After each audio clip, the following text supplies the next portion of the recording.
Missed an episode of your favorite podcast? Choose from over a decade of content in our archives, not just the latest episode. All free at GCNlive.com. This is your call to action.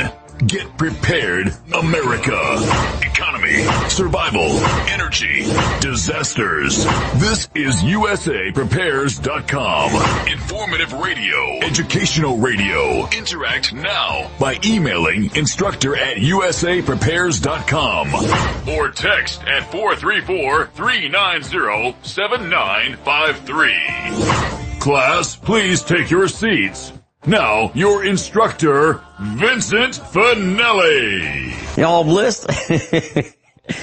Everyone all set, cocked, locked, blissed? Here we go. Dr. Shealy, are you blissed? Of course. Yeah, fire bliss around our studio here in Missouri. Yeah, Dr. Shealy, do you have anything that you wanted to go over before we get into some things I've got on my notebook? Oh, well, I do want to mention colloidal gold. Okay. Point. Well, I never heard of it until about a little over a week ago. I was invited to be on the scientific advisory board for a company out in California that has a compound that includes colloidal silver, colloidal copper, and colloidal gold. Well, I knew about colloidal silver, of course, but I looked up colloidal gold, and there are thousands of articles on this benefit for the immune system and for your mind and brain, and for treating cancer, et cetera, just for colloidal gold alone. So I have to say it's one of my newest alternative hopes for adding to our practice and suggestions to people. I hear another study coming. Is that? Definitely another study. I'm probably going to be doing a study on their product, the triple colloidals, on telomere regeneration.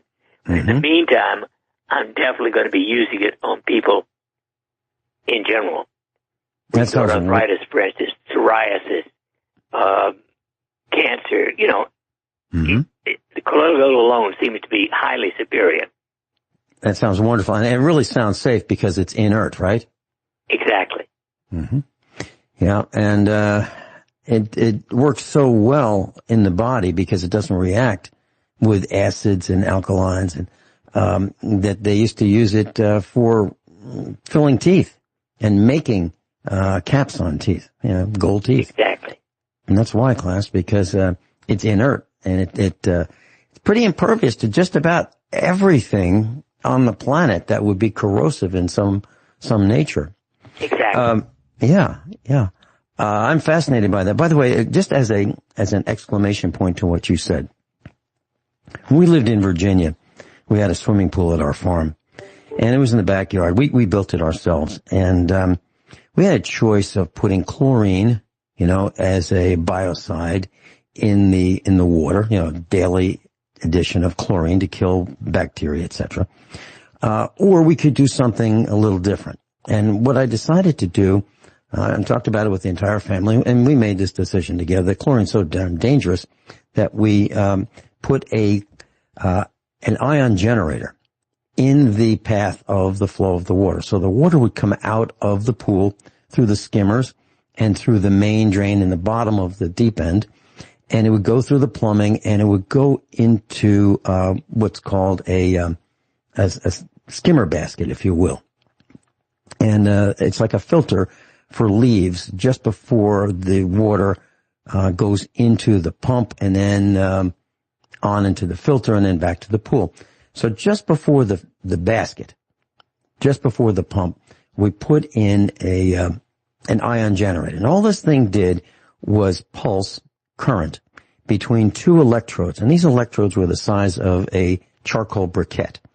And they were an alloy of silver and copper. So it was a silver copper alloy. And the water would flow between these two briquettes of alloy, and each one was charged either positively or negatively. And the system would reverse the flow of positive versus negative, every few seconds.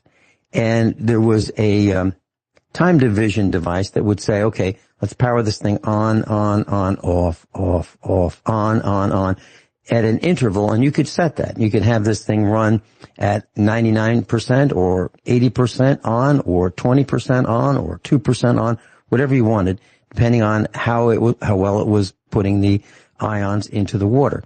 And what it did literally was it killed the bacteria in the water and the algae, etc. And that water, you could tell whether a dime was heads or tails at the bottom of the pool with this copper/silver alloy ion generator. And at the time, you could buy one for $500. I actually talked about this with Lou Cassidy, our dear friend and instructor, about making these. And with you and me and Lou, we could make these, and we could, put them in the market for those people who want to have the best, cleanest water in the world. And that's what it does. It does. So that is my exclamation point about how copper and silver work with killing harmful bacteria. Well, interestingly, just 10 days ago, I had an ion generator water softener placed on our entire water supply. Our water is very, very hard, as you know, most of these areas, I guess. Mm-hmm. And kept the inflow into the toilet kept plugging up because of hardening, and he says it will never happen again, and it'll take some months to clean out all the pipes from previous hardening. But I like the fact that it's not got, some artificial chemical in it, just the ions that change the hardening. Right. And what's really interesting about that, when you have soft water, class, this is kind of an interesting thing. If you look at, let's say you have a pipe that is, and I'm just going to use 1 inch, okay, because it's easy for radio to visualize this. Let's say the inside diameter of your pipe is 1 inch. Now, it can be a plastic piece of pipe. It could be iron. It could be, copper doesn't seem to, be affected as much, but let's say it's plastic or iron pipe. As hard water flows through it, molecules of the hardness in the water attach to the rough areas of the pipe. Now, you may look at it and feel it and say it's really smooth, but actually, under a microscope, it has some texture to it. So these molecules will attach to it, and then when one molecule gets there, it's easier for the next molecule. And pretty soon, that 3/4 of an inch or 1 inch diameter, inside diameter pipe becomes like 90% the size, and then 80% the size, and then 70. And pretty soon, it's like the diameter of a straw. And that's why the water pressure and water flow gets lower and lower and lower over the years. So if you put soft water, or what Dr. Shealy's talking about, water that has an ion charge in it, it can dissolve some of that calcification in the pipes, and they just open up. Now, it doesn't happen immediately, because it took years and years to get plugged up, or the calcification on the inside diameter of the pipe. But eventually, it opens it back up. Now, do we have anything in medicine that does that, Dr. Shealy? So if we have calcification of the arteries, for example, is there a way to unclog them? One thing that I know about the heart, at least, is wearing a crushed sapphire pouch over the heart markedly decreases calcification in the heart arteries. Okay, and I have one of yours. Now, Dr. Shealy, can I use that with the PEMF device that I use 2 hours a day? Oh, yes, absolutely, yeah. I wear it all day. In 1 year, both Sergey and I lost 200 points of calcium. Wow. Okay, and these are available on your website, yes? Yes. Okay. And class, it's well, why don't you describe it, Dr. Shealy? Well, it's just a leather pouch. I mean, although for women we have cotton, black or white, cotton the pouches, but for men, leather. And women could have leather too if they prefer, because it could be under your clothes mostly. But it's got, I forgot 2 ounces, I think, of crushed sapphire crystal. And I got this message many, many years ago. And I am about to investigate. I just ordered colloidal sapphire. I want to play with that as well, because if putting sapphire over the heart decreases calcification, I wonder what oral sapphire colloidal can do. Fascinating. And will you keep us up to Up to the it'll latest take a while, events? but yes, of course. Yeah. That's wonderful. Okay. One of the things that we're going to talk about today, class, is I had a wonderful experience last Wednesday. And I traveled to Dr. Shealy's office, and I had the past life regression therapy.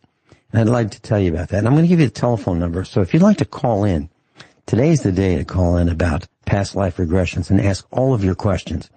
And so that telephone number for us right here, right now is 866-582-9933, 866-582-9933.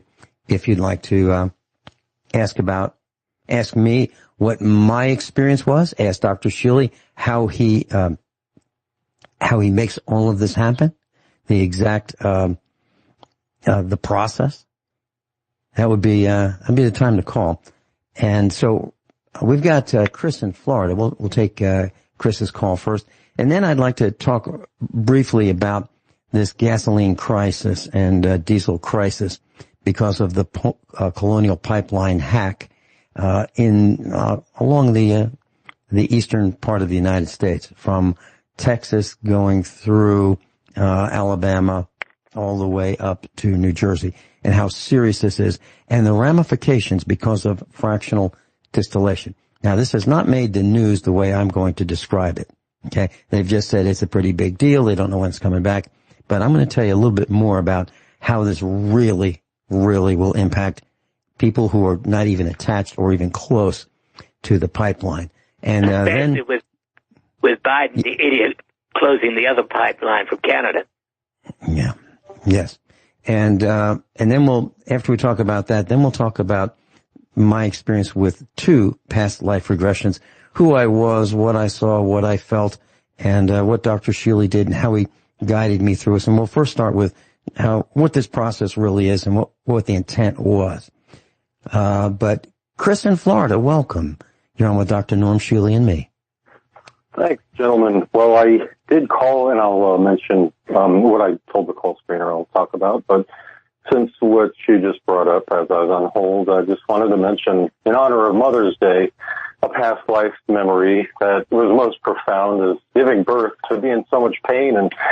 And still, it didn't matter because the feeling of what is a soul who's going to come in due to the world, and you know how wonderful they're going to be, who are they going to be, and all these wondering thoughts that are impressions that are coming in at the time of giving birth. At least some women experience that. I've found, not all of them, but I've been told that the feeling increases later on as the offspring grows up. And if you want to talk about that, I'd be glad to. But I called about maybe descaling with acidic ionized water. I find it helpful. I'm not sure exactly what your systems are, but since you talked about ion generators and descaling, what I do to descale my water ionizer is that I, instead of hooking it up to a tap like most people do, I take purified water and I add a little bit of Himalayan salt and Epsom salt to bring up the conductivity so it'll conduct water, ionize well. And I also use the machine's own acidic water to keep descaling the machine so I never have to clean it. And I'll explain more. Yeah. Hold that thought, please. And we're going into a break, and we'd like to hear the rest of the story when we come back. Chris is with us. Dr. Shealy is with us. And this is USA Prepares. Dr. Norm Shealy is with us, medical doctor. And Chris in Florida is with us. Chris, please continue. You're talking about ionized water and descaling. Right. When I make ionized water, I capture the acidic ionized water, and a lot of people just let it go down the drain, or they might save a little bit of it for disinfecting later on with its hypochlorous acid, and its high acidity being about 2.5 or actually less. It's rated at 2.5, but the way I do this, it expands the range of the ionizer. Normally it's 2.5 to 11.5. So, I expand it to about 2 to 12. And, as you may know, any known germ will be neutralized at 2.6 pH or below. so, also coronavirus, there's a study I have, I'll just mention that, kills, the hypochlorous acid in the acidic water will kill coronavirus. So that's, another good, marketing point. But of course, we probably expected that to be true because it kills everything.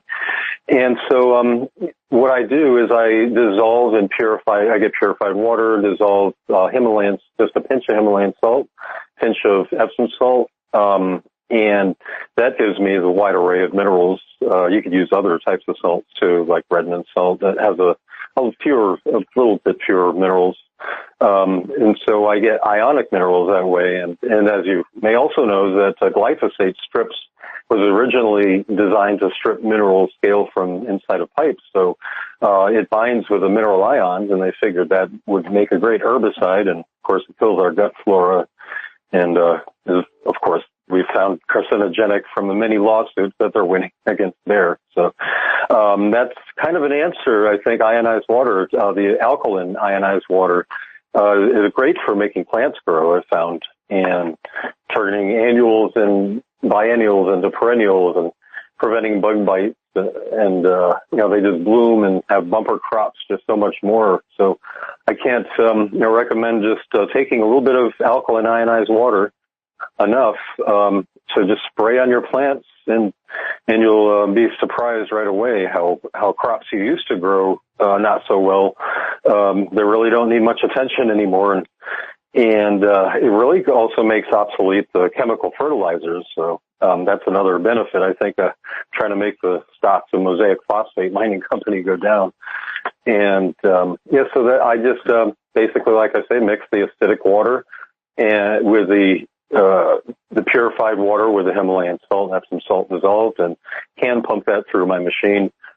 And, I don't know if you have any pump options. So I use a hand pump, just, hand pump it through the machine, and I can control the rate more easily that way. But wouldn't know if you have any ideas for pump options that, going from just one container into the machine.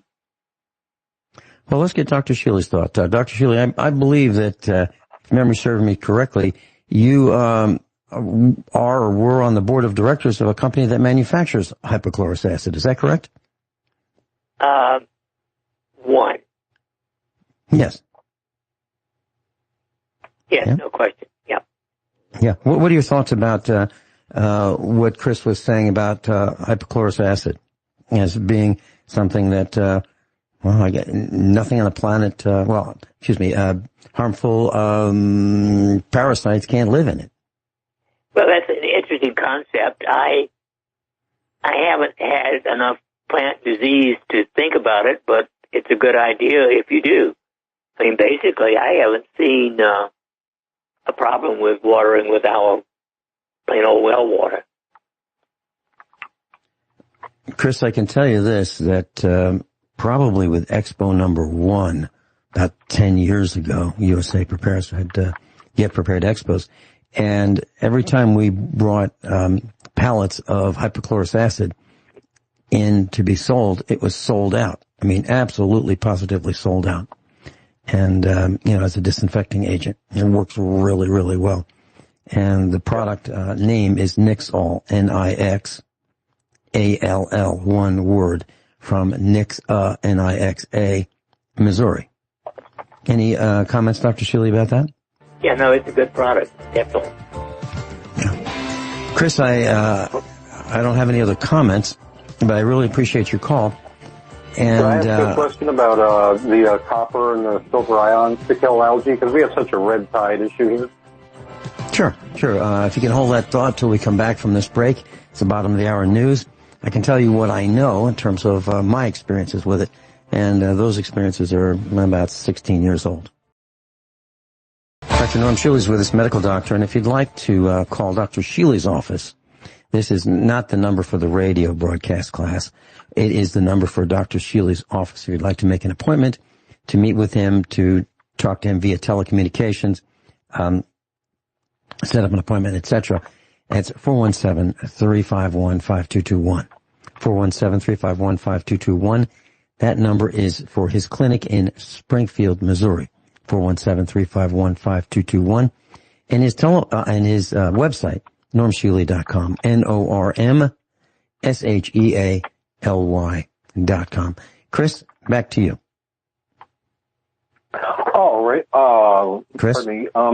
Yes. Do you hear me? Can you hear me? 5 by 5. Yes. I hear you, Chris. Yes. Mm-hmm. All right.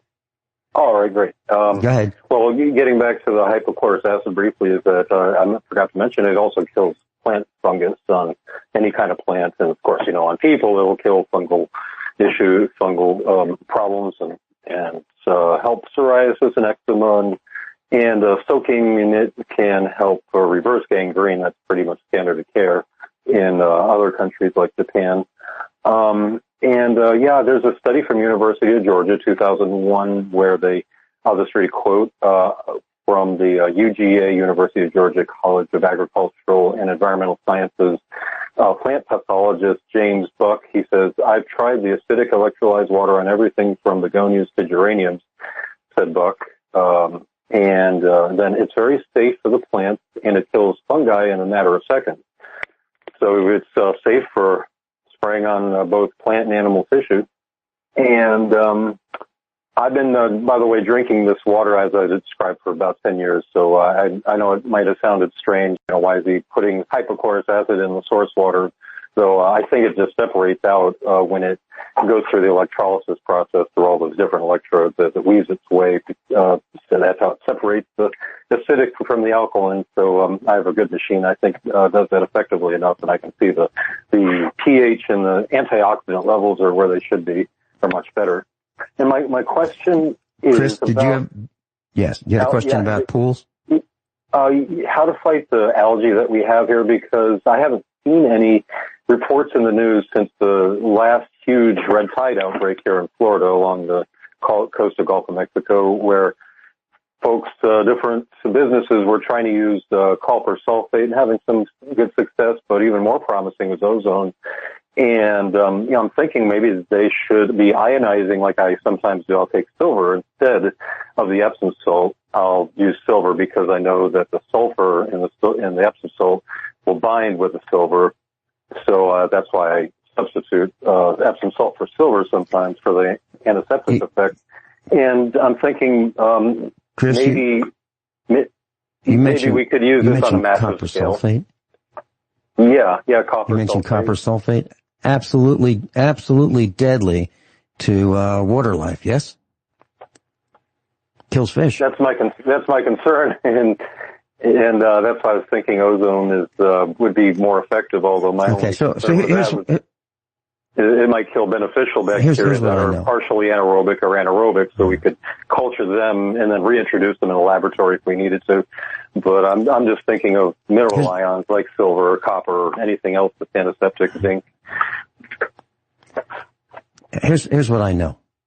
That in our pool in Virginia, we had a copper-silver alloy, and we passed the pool water through the pool plumbing system, and we ran an electrical charge between these ingots, if you will, or bricks, or briquettes of copper-silver alloy. So they were spaced about a half an inch apart. And a very, very minute electrical current, direct current was put between them, and it ionized those, ingots into the water, and it worked perfectly. I mean, it killed the bacteria, it killed the algae, and that water was crystal clear. And class, let me tell you this, that if you ever get a chance to see somebody fill up a new pool, okay, let's say they fill it up with a garden hose. Let's say they use city water. Let's say they use well water. You won't believe the color of the water that comes out of their faucet that goes into their pool. And that's the same faucet that's connected to the same plumbing that's connected to their kitchen sink. So they're drinking that water. And you think it's crystal clear and it's free of turbidity. But when you look at it in a pool and you look at it 3 feet deep, 4 feet deep, 8 feet deep, you really see how turbid, how cloudy, how brown that or tan that water is. Chris, do you have any comments? Well, that's good advice. Sounds doing a slow electrolysis. So, do you know what kind of voltage amperage, wattage, or power supply that you use? I don't, but we're talking about like 1 amp at the most, and we're talking about a very low voltage, and we're talking about reversing the voltage polarity from positive to negative frequently. Otherwise, you will have one of those ingots deteriorate faster than the other. But by reversing the voltage, you consume both of them about the same amount of time. So what this process does is, the Greeks and Romans of ancient times used silver vessels to purify their drinking water. Silver coins were placed in barrels of water for the same purpose. Some people put, like a silver dollar in a bottle of milk, in the 1920s, 30s, 40s, to disinfect and have the milk keep longer. So silver's been used for a long time. Copper is an algicide, and it's been used for decades in ponds and fountains and swimming pools. So you put both of them together, now you've really got something. And it works great. Yeah. So what happens is you may have to add chlorine once in a while, but nothing like, the typical daily dosage of poisonous chlorine to the swimming pool. Chris, I've got to run. I've got a bunch of topics with Dr. Shealy that we want to go through, but feel free to call in another time. Is that okay? Sounds great. Thanks for the good advice. You take great care. Thank you so much. Dr. Shealy, do you have any comments about what I mentioned as using... Well, just one more comment, yes. And that is ultraviolet. And when we had a swimming pool, we just cleaned the water with ultraviolet light, passing it through it, and that worked extremely well.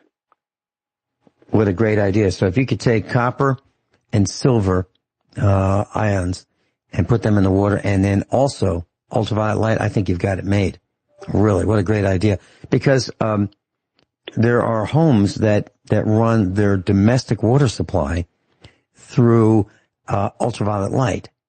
If they have a well that has bacteria in it, typically the way to neutralize or kill that bacteria is to run it through ultraviolet light. And as I remember reading about the made for worldwide consumption, the China virus, the report was, this was a bioweapon, as I read it in this report, and they were talking about this roughly 15 years ago, like, how can we take down the United States of America and cripple their medical system? And the way to do it was with this virus. And the idea was to introduce it at a time when the sun's rays were not very strong, and when the humidity was up, higher humidity, because dryness, it doesn't live well in dry climate. I'm talking about the virus, the China virus. And it doesn't live well in sunlight because of the ultraviolet rays. So they wanted to make sure that if they deployed it, they would deploy it at a time when it'd be humid and it wouldn't be real bright and sunny out, and that the wind wouldn't be too strong to blow it away. So that was the plan as I read it. Have you read anything like that, Dr. Shealy? I have to admit that I have not, but sounds interesting. But I'll bet you that ties with what you were thinking, though, right? In terms of it doesn't live long in ultraviolet rays, doesn't live long in the sun's rays, it doesn't live long in dry, non-humid environment, right? Oh yeah. Well, when we give ozone intravenously, we pass the blood back through ultraviolet as well. Mm-hmm. To kill the bacteria. Yeah. And et cetera. Okay.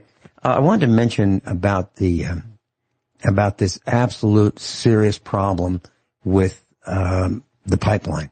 So the Colonial Pipeline, class, originates in Texas, and it goes northeast through Louisiana, Mississippi, Alabama, Georgia, South Carolina, North Carolina, Virginia, and on up into New Jersey. And then there are a bunch of taps on this pipeline where fuel is taken out and distributed by trucks. So it might go as far as Arkansas. It might go even farther. Tennessee, and a whole bunch at Florida. So this pipeline transports roughly 45% of the Northeast's supply of fuel. And it's crippled. It's shut down. It's not working. And it was taken down by a hacking attack. And the owners of the Colonial Pipeline, as I've read as of this morning, have no idea when they're going to bring it back online. So if you think about this, roughly 45% of the fuel, and we're talking about, this would be gasoline, diesel fuel, jet fuel, and probably other petroleum products are transported through the pipeline. Now, why am I saying that this is a really big deal for everybody? Because we haven't built a new refinery, if memory serves me correctly, since the 1970s. And two of them blew up. One of them at Marcus Hook, Pennsylvania, and the other one in California. Those were the two biggest refineries that we had. And they blew up. And I don't think they've been repaired yet. So now we have a problem with fuel not being able to be transported to the Northeast, where there's a tremendous consumption of fuel. Okay. The fractional distillation process takes crude oil, and it's heated into a vessel. And the vessel has we'll call it like a stack. And at different temperatures, there are taps to take off the products from the heating of this fuel oil. So, of the, we'll call it, crude oil. Crude oil. So what happens is crude oil is heated, and at the bottom, what's left after all these other products are taken off is the residue. That's used for making roads. That would be, the tarry, gooey stuff that is used for making roads mixed with crushed rock, and you have asphalt. But higher up than that is fuel oil. Higher up than that is diesel oil, refined diesel oil. Higher up than that is kerosene, then naphtha, then gasoline, then butane, and other lighter products that come from crude oil. So what you get is what you get. You can't say, well, let's take all that crude oil and turn it into gasoline. You can't, because what you're going to get is a fixed percentage of fuel oil, a fixed percentage of kerosene, a fixed percentage of gasoline, etc. So you cannot control what you get. You get what you get. Now here's the problem with that. When they shut down the pipeline to distribute that fuel, they have to stop the refineries. Because what are they going to do with all the gasoline that they have produced through fractional distillation? What are they going to do with all the diesel? What are they going to do with all the kerosene and jet fuel? What are they going to do with it? So, class, this Colonial Pipeline, even if you're not near the East Coast, it's still a big deal for all of us. So what happens is the crude oil goes into the heating system of the refinery.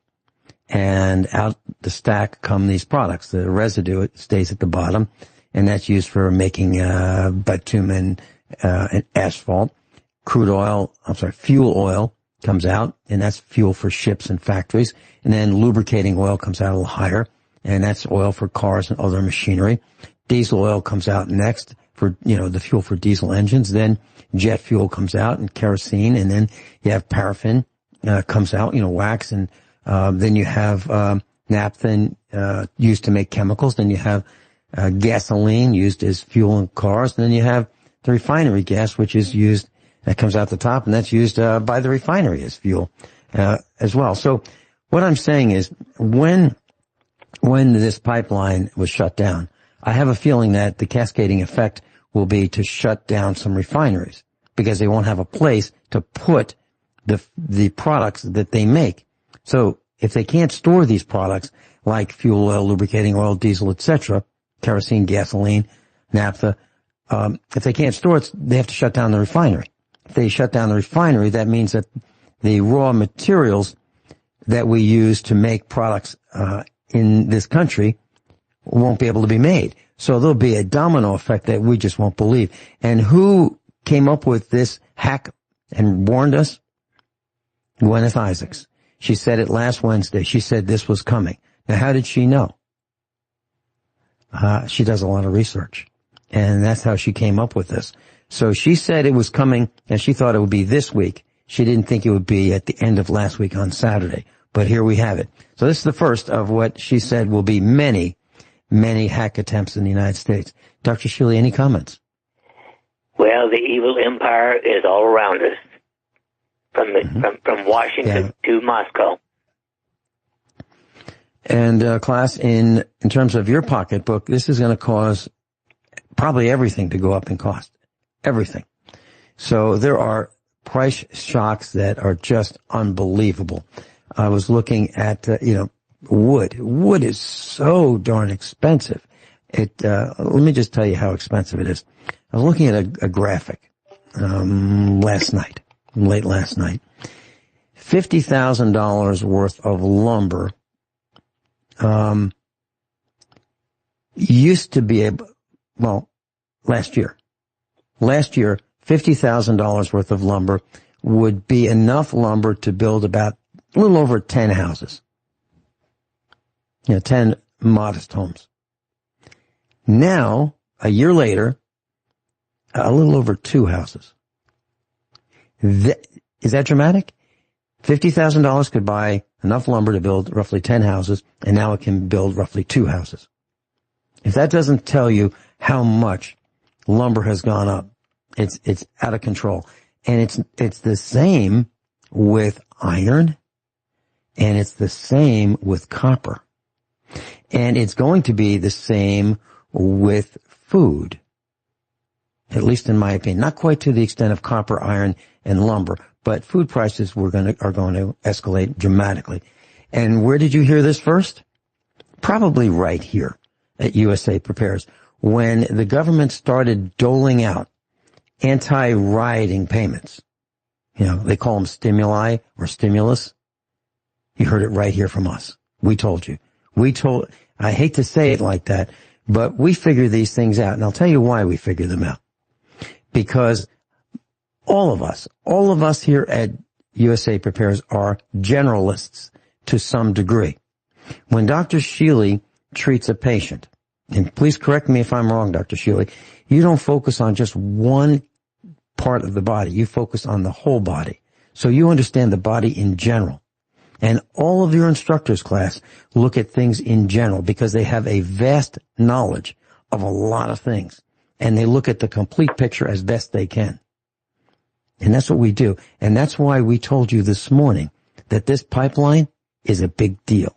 The hack of the pipeline, Colonial Pipeline.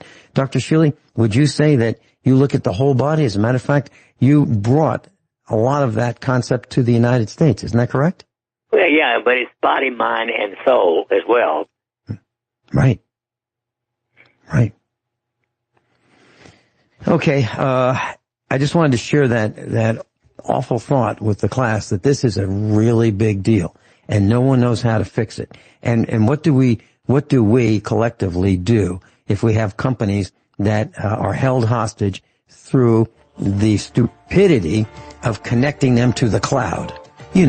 Like Bill Gates cloud computing. Jeff Bezos, he wants, to have government data in the cloud. How dumb is that? Well, that's what they want to do. And then you can be held hostage. Now think about your banking. Think about all of those people who have electronic banking accounts to manipulate their funds from account to account, in and out. And what happens if they get hacked and they can't pay their mortgage or their car payments? Now what? You think those banks are going to forgive your payments? We'll be right back and we'll talk about past life regression when we come back. Hour number 2 of USA Prepares. Dr. Shealy's with us.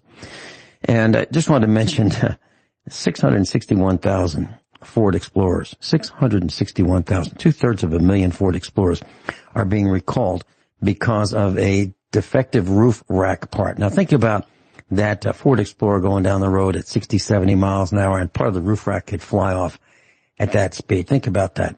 What could that do? So that is just one more example of corporate greed. Do you think that when they built that, someone didn't say, wait a minute, I don't know, maybe this isn't strong enough to stay on at 60 miles an hour. Maybe we should redesign this. Maybe we should use better materials. Maybe we should go back to the drawing board and figure this out before we start making these things and start having people get injured from flying shrapnel from Ford's. Think about that. Dr. Shealy, any quick comments? I'm just laughing at the flying fractional. Well,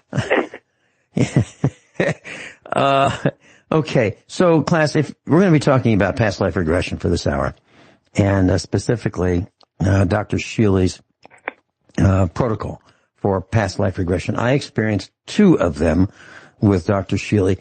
And if you'd like to call and ask questions about this, I'll give you the number right now. And this is the number for right now if you want to call and ask us about past life regression. And there might even be a couple more slots if you want to do what I did. So you'll learn exactly what happened to me, what the result was, what Dr. Shealy saw, observed, and noted. And I can tell you what I experienced. So that number to call in about it is 866-582-9933. 866-582-9933. We've got, well, let's start with what is Kyle is on the line on hold. Kyle in Montana. Dr. Shealy, before we take Kyle's call, would you tell us what this past life regression study was about? Why are you doing this? And what do you hope to learn? Well, I was invited to participate in a contest to show that human consciousness survives death. And to me, the best evidence of that is information that comes out when people do past life therapy. Okay, and could you... Okay, please continue. People report things that sound so historically correct that it almost has to be true. Okay. And can you explain this particular protocol, the one you use with me, for example, that you're going to be using for the rest of those who are involved in the study? Would you call them patients?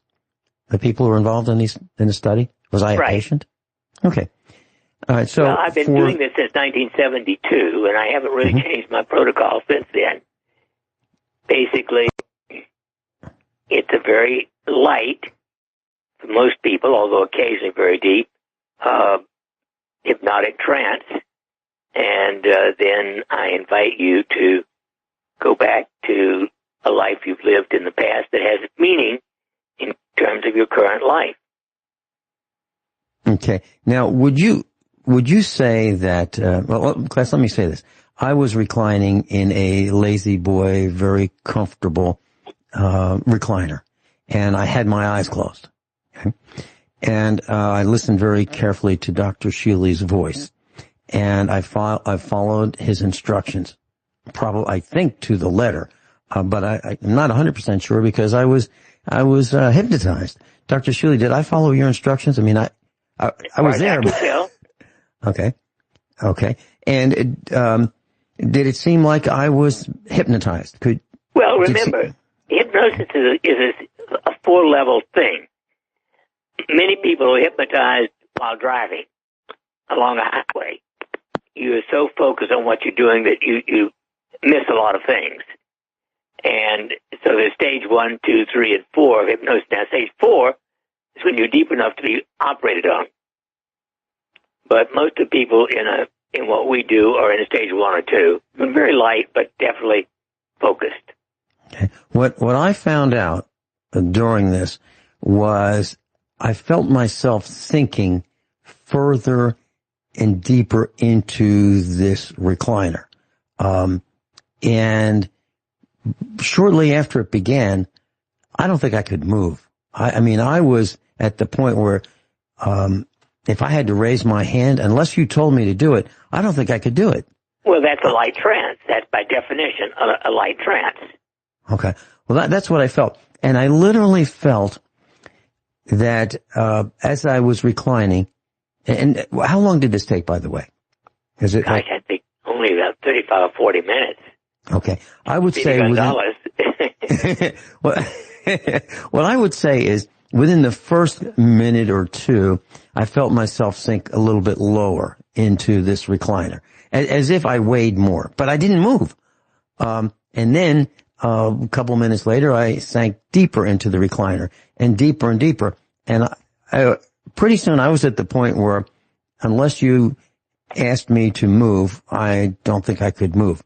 And one of the things I did notice, thinking about it after it was all over, I couldn't hear any jackhammers, sounds outside, birds chirping, absolutely nothing. I couldn't hear a thing other than your voice. Do you have a comment about that, Dr. Shealy? Well, again, that is a focus. That's a trance. Okay. By definition, you're in at least a stage 2, probably. Okay. And can you describe what you observed about me? What you'd like, and it's okay with me, if you share whatever you'd like about what you observed when I was in this trance for this past life regression session. Well, you were obviously comfortable, and interestingly, you discussed a pleasant life. Now, to me, what this means is you've had 2 past life experiences, in neither one of which did you have a major problem.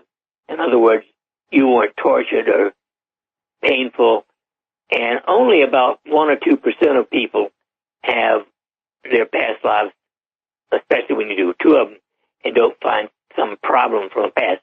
That suggests to me that you don't have what I would call unfinished business, anger, guilt, anxiety, or depression from a past life. Okay. And do you think that I was the same person in both of these past life regressions? Oh, no. The timing was quite different. Okay. What did you find out about who I was in this latest one? Well, the interesting thing is, in the first one, you were apparently at the time of the Revolutionary War. But in the second one, you were 100 years earlier, or almost. And so I found out that you were a farmer, and I would say you've had several lives, 3 in a row maybe, where you are a farmer with no major problems. Mm-hmm. And I was a nobody, right? I was not a general or right, or a politician or a senator or a governor or a president or. Thank God. I was just a nobody. That is somebody. Those other people I don't like. Okay. Any other comments? We've got Kyle on hold, and he's got a question about past life. Do you have any other comments before we take Kyle's call? No, I'm fine. Okay. Welcome, Kyle. Hey, good morning, gentlemen. I want to start off by saying, Dr. Shealy, over the years, I have gotten so much incredible information from you, and I wanted to thank you for you spending all of the time and effort that you have in sharing this stuff. I came down with COVID, and I really, truly do credit the information and the wisdom that you shared about taking the 50,000 IU of vitamin D3 and K2 right at the beginning of that, to where literally I had it for like 4 days, and it was just like a bad. I've had colds that were way worse.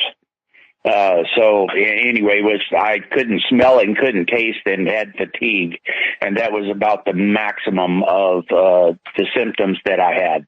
And my wife and I both had a blood test to confirm that it was COVID, and it was. So I thought I appreciate your wisdom and your help. I want to start with that, but I have a question. Go ahead. You've got a strong immune system.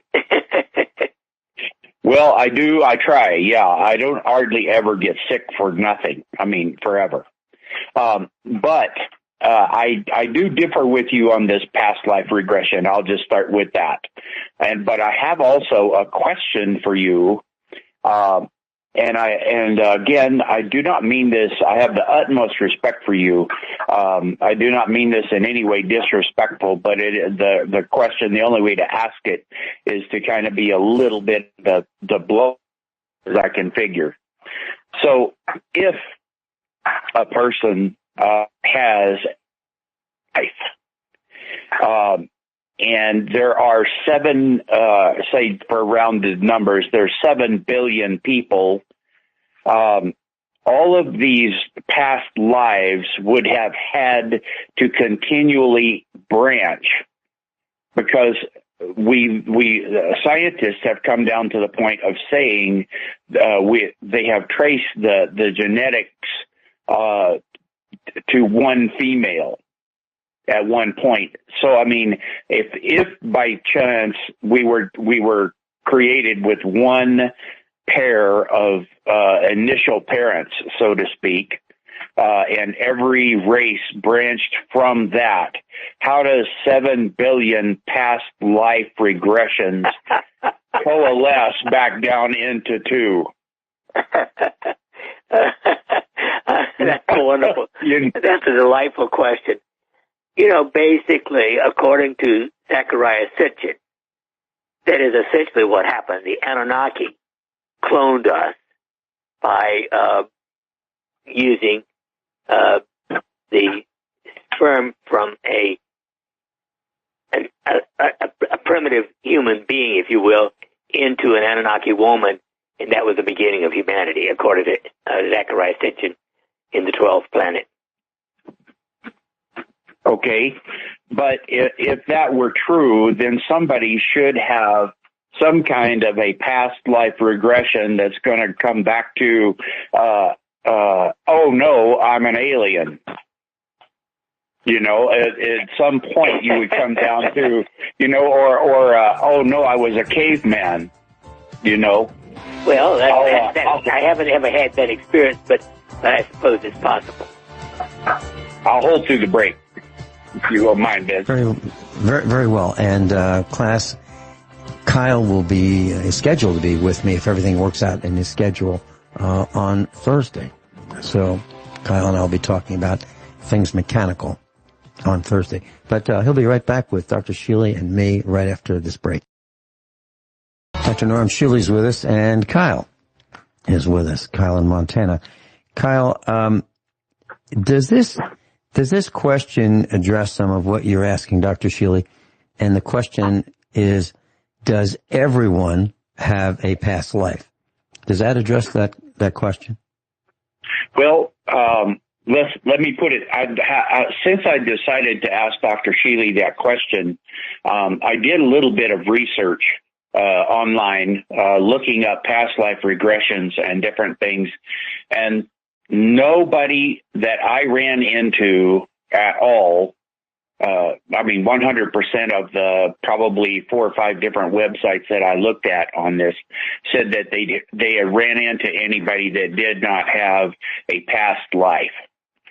So it's like I didn't think of that question necessarily, Vince, because when I looked up these things, none of them mentioned the fact that, in other words, it was everybody had a past life that they talked about. But I will tell you, I was thinking about this too, and my wife and I were talking about it. You know, when people have heart transplants, sometimes their tastes change. You know, like all of a sudden, you know, they never liked Italian food and now they love Italian food, you know. And it just so happened that the person that they got the heart from loved Italian food.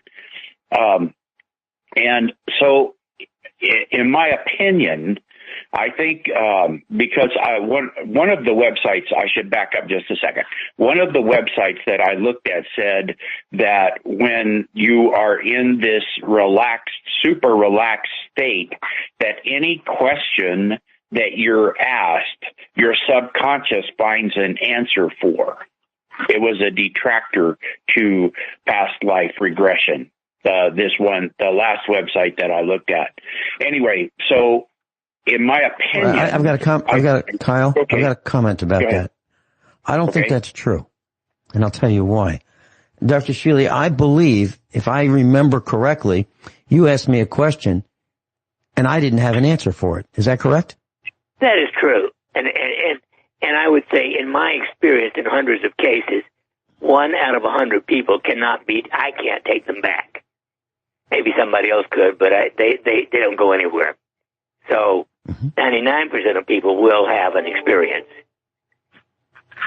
And Dr. Shealy, does everyone have a past life, in your opinion? I mean, even people who... I believe that we all have been around for hundreds of thousands of years to greater or lesser extent, yes.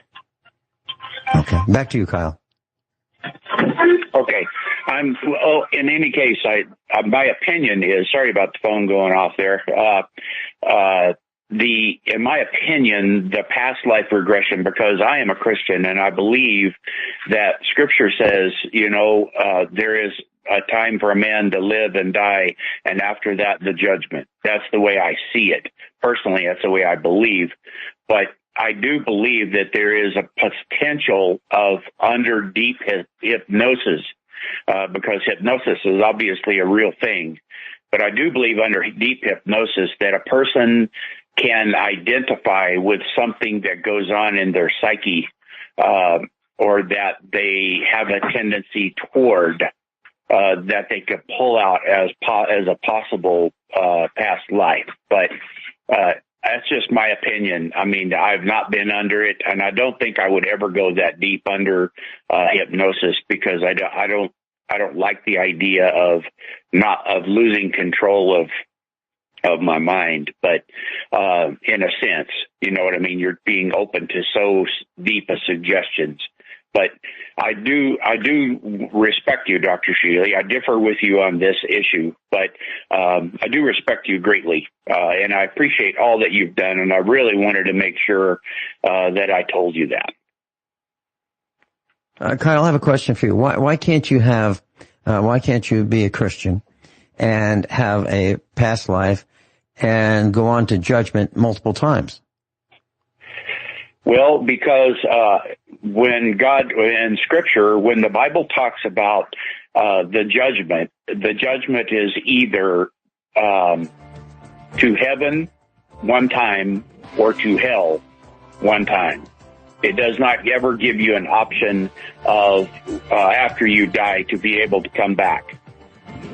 Well, in Catholic Church, I suggest you read Kenneth McGregor's book, Reincarnation in Christianity. He is a Anglican priest, and it was in the Bible until 325 when it was taken out. Dr. Norm Shealy is with us, medical doctor, and if you'd like to weigh in, class, you may call in, and the number right now is 866-582-9933, 866-582-9933. Kyle, in the Catholic Church, I was taught that there are three options. You can go to heaven, or you can go to hell, or you can go to purgatory, which would be like going to Florida. Yeah, yep. which is like going to Florida. You know, it's kind of hot, but well, I'm not quite sure purgatory is the same as Florida, but yeah. Right. So you get bounced around in purgatory, having to come back and forth until you get it right? Yep. Well, I think until you've served your sentence, or until the decider decides, up or down, which way you're going to go. That's the way I was told. But no, seriously, I mean that's what I was taught. It's kind of like a limbo. Yeah. It was kind of I didn't make the rules. and I wasn't an altar boy. I wasn't altar boy material. They didn't think I paid attention long enough to be an altar boy or stood still long enough or something like that. But, I really was. Yeah. Any other comments, Kyle? No, that's okay, Vince. I'll catch the rest of the program off the air. But anyway, thanks, Dr. Shealy, for all that you've done. I appreciate it. One last thing. I'm sorry. What was the name of that book, Dr. Shealy, that you said I should read? Reincarnation in Christianity by Kenneth McGregor. Did you say Kenneth McGregor? My phone's cutting out a little bit. Meddes. Okay, McGregor. Okay. All right. Well, thank you, guys. I appreciate it. I'll see you later. Very good. Thank you, Kyle. Okay, George in New Hampshire, welcome. Hi, Vincent. Hi, Dr. Shealy. Hey. Yeah, gentlemen, I have nothing but the utmost respect for both of you and for the former caller, Kyle. I just say this. When you delve into certain things, you bring up different entities and spirits. And sometimes I know I don't know all the rules, but and I know, Dr. Shealy, you're coming up on 9 decades on this earth, if I'm not mistaken. And Vincent, you and I are past the 6th-decade mark. And in that time, we've seen a lot of things. And we're thinking men, and we're men that we seek out the truth. And what I have observed is that there are disembodied spirits out there. And sometimes they might come in a dark form and a shadow. Sometimes they could come in a form of a light. But if I may just tell you a brief story that a friend of mine told me that a nurse told him, may I? It's pertinent to the point. Absolutely. Well, they said this man died on the operating table. And I think his heart had stopped for about 8 minutes, roughly. And they said they revived him. And he came back with this very interesting story. It always stuck with me. He said his body, his spirit was floating above his body. He could see the nurses and the doctors furiously trying to revive him. And then somehow or other, he passed through the ceiling, and his last memory on the other side is somehow or other he linked up with these spirits of these dead alcoholics. And he remembered hoovering over a bar with them, and they were trying to cast themselves into the patrons of the bar to experience that elixir of alcohol once more. And and I know, you've seen people who, when they're under the influence of, say, alcohol, in many cases, their personality changes to the point so dramatically that they're the complete opposite of what they are normally. And they said when they wake up later and they after, say, they pass out, they have no recollection of what happened. And I think this would explain a lot of, a lot of phenomena. What do you think, gentlemen? Well, there are many, many, many past life near-death experiences. And obviously, I personally have run into 6 individuals who seem to be possessed by what I would call a negative entity. And I have been able to do exorcisms on them.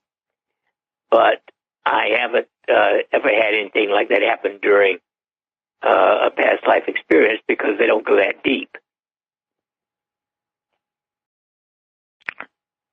Vincent? I don't have a comment at this point. Well, I can just say that I'll tell you one other thing, too, and I think has a bearing. And forgive me if this is, if I'm not exactly targeted on the subject, but I remember children have reported in their memories that when they were little and they'd be in bed at nighttime, they would see these darting forms in their bedrooms. And what happened was, I remember one man said he remembered that there was one dark form that would stand at the front of his bed, foot of his bed, and he'd just cover himself up, frightened. And he said this went on for some time each night. He goes, but then one day, the entity wasn't there anymore. And he says later on he realized where it had gone. It had gotten inside of him. And I think that in many past regressions, there's spirits that wait upon a man, like the little devil that sits on the left-hand shoulder and the little angel that sits on, in the carriages of cartoons, sits on the right-hand shoulder. And what they do is, while waiting on a man for good or evil during the course of an entire lifetime, they get to know the person just like Rich Little could mimic the voices, sometimes even better than the people that he was mimicking. These things can mimic. And what they are is that when they come forward, these could be entities that have gotten in to people. and then they proceed to, mold their lives or maybe go to war with the person's lives, hence maybe schizophrenia of the split personality. All I'm saying is that I respect the work you're doing, Dr. Shealy. Well, let me interrupt for a second, because that is bullshit. I have done hundreds of these, and nothing negative has ever come out of one of them. Well, so stop that nonsense. I won't take that anymore. I will not take that nonsense. In other words, no, wait a minute, Dr. Shealy. You said just a few minutes ago that you had encountered a couple of negative entities. Not in a past life therapy session, only when they're possessed when they come in the office. I'm not saying, I didn't say every one, sir. I'm just telling you from my side what I've seen and what I've encountered. Rich, I will not talk to him anymore. I've had enough of his bullshit. Okay. I'm sorry, but that is absolute crap. Okay. George, I want to thank you for your call. And I appreciate you calling, but Dr. Shealy disagrees with you. There's a limit to my tolerance, and he passed it. Dr. Shealy, I don't want to ever hear from him again. Okay. Dr. Shealy, I wanted to mention this, that when I had the past life regression with you, you had asked me to visualize an electrical field around my body. Yes. 1 inch. And starting at my feet, going, upward and ultimately up to my head. And then that field would expand outward about a foot. And before you even asked me to experience that, I experienced this orange yellow glow, if you would, kind of like a cloud. You can call it a cloud of energy surrounding my body, but not below me. Just like if I were lying on a table, from the table going outward, directly to the right and to the left, and an envelope around me. I could visualize that. And I could see it very, very clearly in my mind's eye. And then ultimately, you asked me to bring that field back into my body and heal my lungs. And I could literally visualize in my mind's eye exactly that happening. And I could feel it. And class, now you're going to think I'm not being truthful, but I am. It's kind of like these people that you've seen on TV, and the Bible thumping preacher says, "Now you're healed." It wasn't quite like that, but I could visualize this energy, where they fall back, unconscious and on the floor. It wasn't like that at all, but I could feel and sense this. And when I was done and Dr. Shealy asked me to wake up, this was toward the end of the experience. When he asked me to, come out of this, I felt younger, more vibrant, a lot more energy. And I was, when I got home, I was running around like a chicken with my head cut off, getting all, yeah, I really was. And I sent you an email, in just a sentence, kind of encapsulating that. Now, Dr. Shealy, have you had that experience with other past life regressions as well? Yes, it is very healing. Often, extremely healing. In the way that it happened to me? I mean, have others expressed it like I have? Not quite the same, but still marked increased energy and healing, often serious illness. Okay. Well, it was absolutely dramatic, class. Now, I know we hit a note with some of our class thinking that, this is a topic that not everybody wants to hear nor agree with, but I'm telling you what I experienced. And I was raised to be a devout Roman Catholic. I really was. And, so, if this is going against Roman Catholicism, so be it. So be it. Now, I know George was raised as a Roman Catholic as well. Kyle was raised as a Christian, probably a different brand of Christianity from Roman Catholicism, but still Christian. I'm not saying one is better than the other. I'm just saying that I believe in God. I believe, but I believe that there's something to these past lives. Otherwise, I mean, I could have made up that I was a general or a sergeant or an astronaut or I was Leonardo da Vinci. I wasn't. I was just some guy, some farmer, some nondescript. And I believe if I'm not mistaken, Dr. Shealy, the message that I conveyed to you was that in my past life that we were looking at, I was insignificant, inconsequential, non-influential, just nobody, and pretty much a failure. Now, I'm not talking about a lying down, falling down drunk. I'm just talking about, in terms of someone who has influenced other people, like a politician or an Elon Musk or a, Zuckerberg. I wasn't anybody like that. I was just a guy. It's kind of like just like right now. Is that right, Dr. Shealy? Isn't that who I was? Well, I wouldn't say you were that insignificant. You did a good job, just as in this life. To me, the person who made this phone is quite as important as I am. We'll be right back. The person who raises beef is just as important. So we'll be right back. In the remaining few minutes we have of this broadcast class, I'd like to mention, get Dr. Shealy's comments on two things. One, Zero Hedge article yesterday. Chinese military discussed weaponizing COVID in 2015 to cause the enemy's medical system to collapse. It goes on to say, in 2015, Chinese military scientists discussed how to weaponize SARS coronavirus 5 years before the COVID-19 pandemic emerged in Wuhan, China, where Chinese Communist Party scientists were collaborating with a U.S.-funded non-governmental organization on so-called gain of function research to make bat coronavirus infect humans more easily. In a 263-page document written by People's Liberation Army scientists and senior Chinese public health officials, and this document was obtained by the U.S. State Department during its investigation into the origins of COVID-19, PLA scientists note how a sudden surge of patients requiring hospitalization during a bioweapon attack could cause an enemy's medical system to collapse. This according to the Weekend Australian, which is a subsidiary of News Corporation. Goes on to say, and this is a very important part, going to, right, let's see, where is it? I just lost it. Okay. The study also examines the optimum conditions under which to release a bioweapon. Bioweapon attacks are best conducted during dawn, dusk, or night, or cloudy weather because the intense sunlight can damage the pathogens, it states.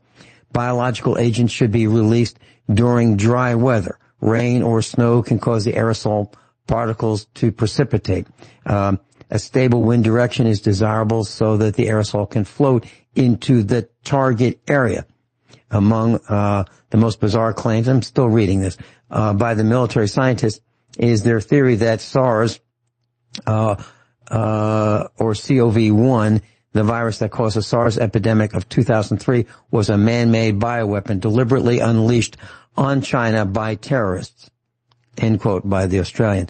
So it seems to me that the research shows that this is a bioweapon. It was man-made, and the best ways to release it were, during moist, dark days in which the wind isn't blowing too heavily. That was one thing. The other, Dr. Shealy, do you have any quick comments about that before I get into Gregorian chant? Nope, I'm fine. Okay. You sent me an email about healing Gregorian chant music, 432 cycles per second. I played it all morning long in the kitchen, and it is, even the dog, one of my puppies, came and sat down next to me and listened intently for a few minutes. I was quite surprised at that. He was looking at the screen, pointing his ears toward the speakers, and he was listening to this very pleasant 432 cycle per second underbed of music to the Gregorian chant. Now this was from the 900 to 1000 AD. Isn't that when this was unveiled? Well, yes, but Gregorian chants have always been one of my favorites, and this just happens to be at the top of the list right now. Okay, class. I suggest you go to YouTube, Healing Gregorian Chant Music, Gregorian Chant Music at 432 HZ. Okay. Let's see. Kathy's here. Kathy, welcome. We only have a couple minutes. Good morning, Vince. Hey. Hi. Vince, I just have a question for Dr. Shealy. With the past life regression, do you get a sense of what you were in the past? I mean, do you ever get almost like a premonition or a feeling if you're in a certain place or you did a certain career? Yeah, that's I call deja vu. Same thing. I totally agree. Yes, deja vu and past lives are very similar. No, that was my question. I just wondered if someone just goes, boy, this just seems so familiar. I've been here before. Yeah. And you're right on target. Okay, thanks, Dr. Shealy. Kathy, has that happened to you? Oh, yeah, many times. Can you share with us briefly? Can you share with us briefly where you were? Well, I'll tell you what, when I was a little girl, our old neighbor had a farm, and it was in Wisconsin. And when I went there, it felt like I had been there before. I fell in love with it. It seemed to me like things looked familiar, and I felt like I was at home. Dr. Shealy, any comments? Is that what you were talking about? Absolutely. I could go into great detail about deja vu at some point. Mm-hmm. We should do that. We should do that. And class, about the Gregorian chant music, I think you might find that quite fascinating. And I have a feeling you're going to want to play that in your homes as soon as you get experience with it for the very, very first time. Gregorian chant music. It's been around for a very long time. Kathy, thank you for being with us today. Thank you for calling in. Dr. Shealy, thank you for sharing all of your wealth of knowledge with us. And thank you for the past life regression that you did with me.